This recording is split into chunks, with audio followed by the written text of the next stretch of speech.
Alright, today is my review on the laser. I got my little buddy here, don't I? So this is the Viridian c5l. It's for C is for the compact. It's got a light and a laser.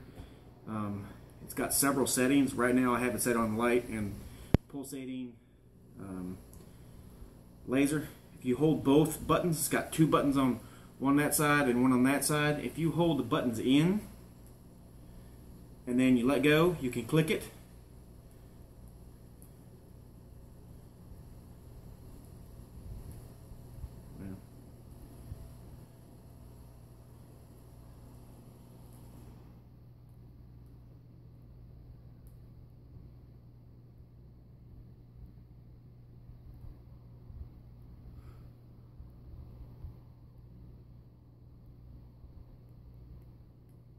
Supposed to be able to look at.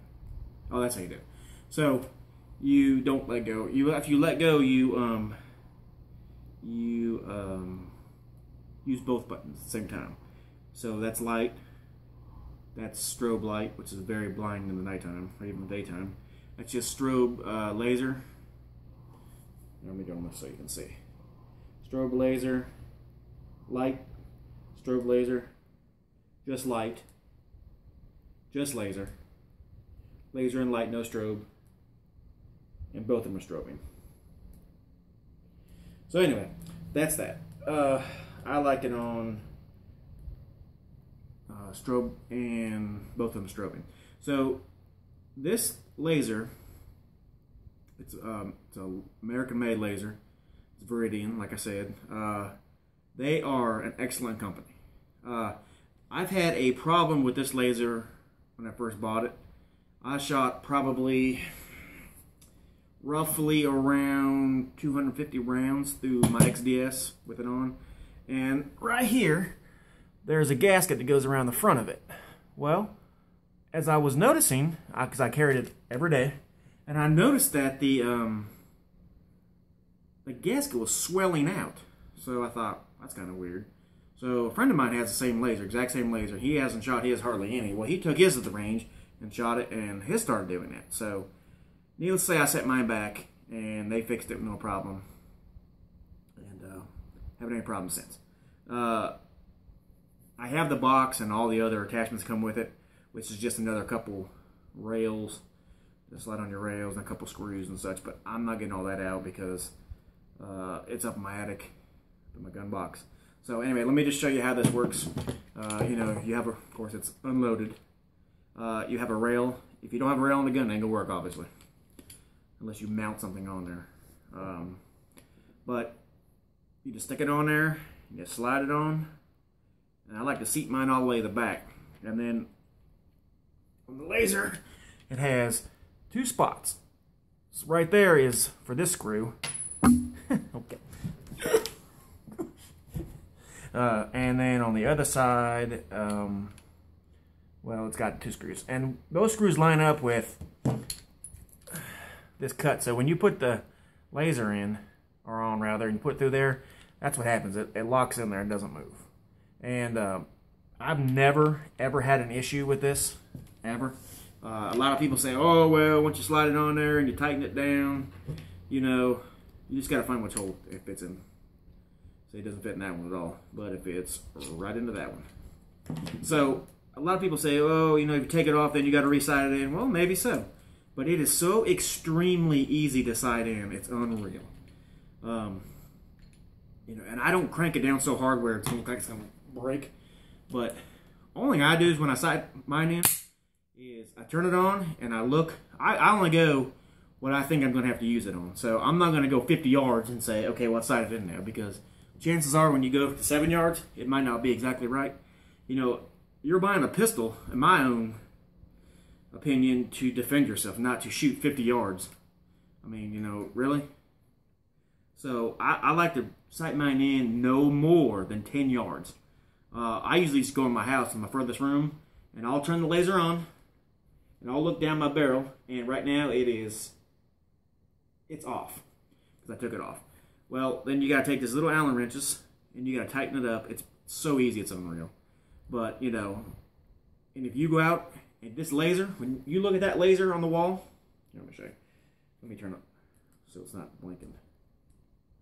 So what I like to do is take that laser, the light, right there, and I like to line it up with the top of my gun. So when I'm looking down my sight, all I see is the very green part. I can, look right through the sight, straight through there, and it's right on. So it's actually close enough for me. I would probably leave it, but if you're worried about it, obviously you'd want to go down and practice with it. I have a holster for it. It's got the where you slide it in the holster, which I'm not going to show you on this one. If you want to see it, by all means, let me know, and I will do another video on that holster. It's called the tack lock holster.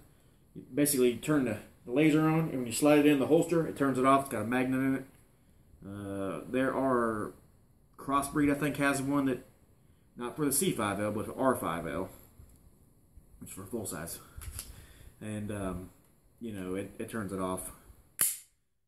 If you're thinking about getting an aftermarket laser, green by far is the best. I mean, I got pretty good eyesight, but when you put this green on there, it's unbelievable. I mean, on any light, it's just perfect. I probably will have to adjust my laser just a little bit. That's okay. Like I said, it's okay. And sometimes, well, I ain't gonna say sometimes, but I'm just gonna adjust it.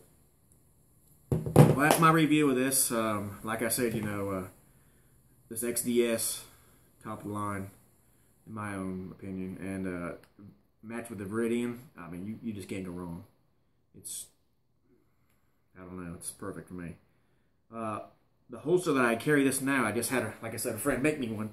Had to make me one for this actual Viridian, and it's inside the waistband. And if you want to see that holster, just comment and tell me that you want to see it, and by all means, I'll do a little video on it, and I'll even tell you his name if you want to know. I don't know if he's trying to do any, mass making or not, but he does very good work, reasonable. And I'm not going to tell you his price because he may charge somebody more or less, I don't know. But if you're thinking about getting the Viridian laser, try to make sure you get green. And I would recommend, personally, just going down to your local gun range or your gun store and checking out the lasers. Turn them on. Put it on the wall. Put a green one up and then put a red one up and then look and see. You will see a huge difference, especially with the Viridian. I can't say the crimson. I have one crimson trace.